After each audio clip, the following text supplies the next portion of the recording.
జై శ్రీరామ్. భగవద్గీత 6వ అధ్యాయం ఆత్మ సంయమయోగం 2వ శ్లోకం. యం సన్యాసమితి ప్రాహుర్యోగం తం విద్ధి పాండవ హ్యసంన్యస్త సహ్యసంసస్త సంకల్పో యోగి భవతి కశ్చన.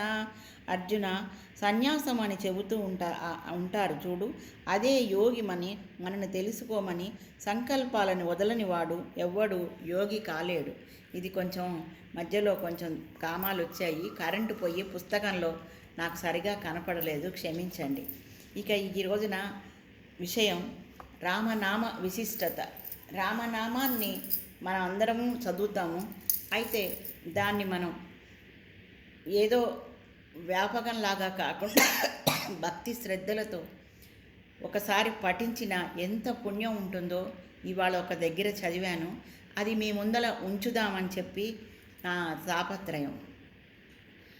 వీధిలో రామనామ జపం చేసుకుంటూ కొంతమంది వెళుతుంటే ఒకతను అపహాస్యం చేశాడట.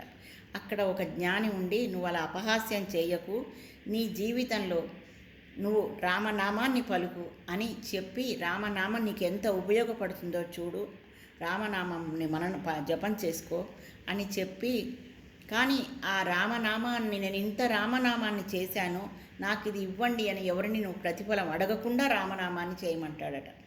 సరే అని ఆయన ఎందుకో ఆయన పూర్వజన్మ సుకృతంతోనో ఆ జ్ఞాని ఎదురుపడటం, ఆయనకు అప్పటిదాకా అపహాస్యం చేసిన వాడల్లా ఆ రామనామ జపం చేసుకుంటూ జీవనాన్ని సాగించాడట.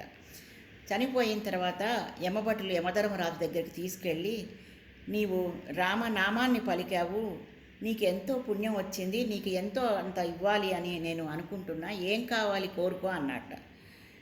అప్పుడు ఈ మాట గుర్తొచ్చింది, జ్ఞాని చెప్పిన మాట, నాకేం తెలీదు, మీరేమి ఇవ్వదలుచుకుంటే అదే ఇవ్వండి, నేను అడగను అని చెప్పాట.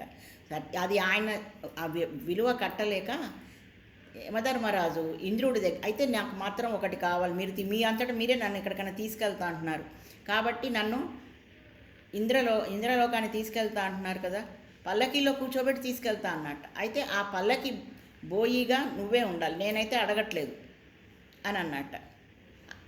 నాకెందుకో ఇది కూడా కొంచెం తేడా అనిపించింది. అది కట్ చేసుకొని మీరు ఊహించుకోండి, మరి పుస్తకంలో యథాతథంగా ఉంది కాబట్టి నేను అది ప్రతిఫలమే కదా అనుకుంటా. ఆయన అన్నాడు, సరే నాకు ఉద్దేశం ఏంటంటే నేను ఇంద్రుడి దగ్గరికి తీసుకెళ్తాను, ఆయనే నిర్ణయిస్తాడు అని తీసుకెళ్తాడు, అయితే నిన్ను పల్లకిలో కూర్చోబెట్టి తీసుకెళ్తాను అని యమధర్మరాజు అన్నాడేమో అని అనుకుంటా నేను. ఆ ఇంద్రలోకానికి వెళ్ళాక ఇంద్రుడు అంటాడు, నేను కూడా వెలకట్టలేను, బ్రహ్మ దగ్గరికి వెళ్దాం అంటాడట. సరే అని బ్రహ్మ దగ్గరికి తీసుకెళ్తాడు, మళ్ళీ అదే పల్లకిలో ఇంద్రుడు మోసాడట. మరి సమవర్తి కదా యమధర్మరాజు, ఆయన మోస్తున్నప్పుడు నేను కూడా మొయ్యాలి కదా అని ఆయన మోసాడట. బ్రహ్మ దగ్గరికి తీసుకెళ్ళి మళ్ళీ ఇదే క్వశ్చన్ వేసేటప్పటికి, నేను చెప్పలేను ఇది సమాధానం, విష్ణుమూర్తి దగ్గరికి వెళ్దాము అంటాడట బ్రహ్మ. మళ్ళీ ఆ విధాత విరించి ఆయన కూడా వీళ్ళిద్దరు మోస్తానే ఆయన పల్లకి మోసుకుంటూ విష్ణులోకానికి వెళ్ళాడట. విష్ణు ముందర కూడా అదే ప్రశ్న పెడితే ఆయన అన్నట్ట, ఇంకా మీకు రామనామ విశిష్టత అర్థం కాలేదా? ఆ రామనామం పలికిన అతనిని మీరందరూ పల్లకిలో మోసుకుంటూ ఇంద్రలోకము, బ్రహ్మలోకము, వైకుంఠానికి తీసుకొచ్చారు, ఇంకా అంతకంటే కావలసినది ఏముంటుంది, అదే మోక్షము అని ఆ భక్తుడికి మోక్షాన్ని ప్రసాదించాడట. నాకు కొంచెం నేను ఆ మధ్యలో అదెందుకు ఆయన ప్రతిఫలాన్ని ఆశించకుండా ఇలా అంటే బాగుండేదేమో అని అనిపించింది. ఆ రచయితని మనం తప్పు పట్టకూడదు కదా, నాకు వచ్చిన ఊహని కలిపి నేను మీకు చెప్పాను. ఇది అసలు సబ్జెక్టు దెబ్బతినకుండా. నచ్చితే షేర్ చేయండి, లైక్ చేయండి, మీ సర్కిల్లో ఉన్న వాళ్ళకి సబ్స్క్రైబ్ చేయించండి. జై శ్రీరామ్.